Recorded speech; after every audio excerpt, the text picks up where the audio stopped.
একদিন একটা ইঁদুর খাবার খুঁজতে খুঁজতে রাজার ঘরে প্রবেশ করে।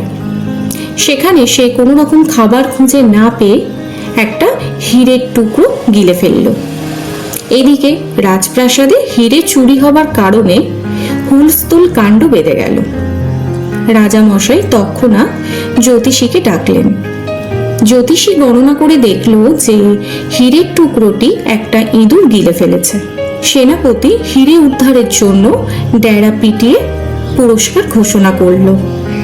এরপর এক শিকারী রাজসভায় এসে বলল সে ইঁদুর মেরে হীরে উপহার করবে।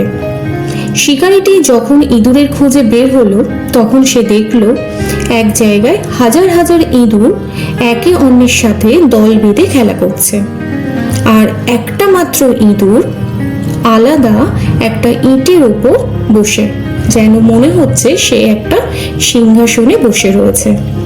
শিকারী তখন সেখানে গেল, ইঁদুরটিকে মারল, তার পেট চিরে হীরে বার করে রাজামশাইয়ের হাতে তুলে দিল।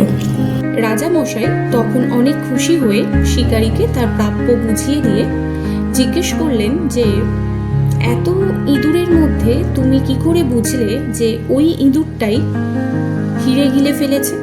শিকারী তখন একটু মৃদু হেসে উত্তর দিলেন, এটা তো খুব সহজ মহারাজ।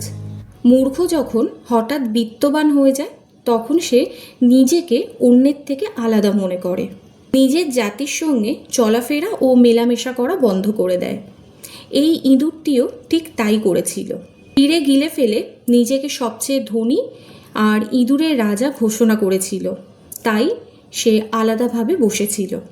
এখন এখান থেকে আমরা এটাই শিখতে পারি যে হঠাৎ অর্থগামে স্বজন বা বন্ধু বান্ধব ভুলে গেলে ধ্বংস অনিবার্য।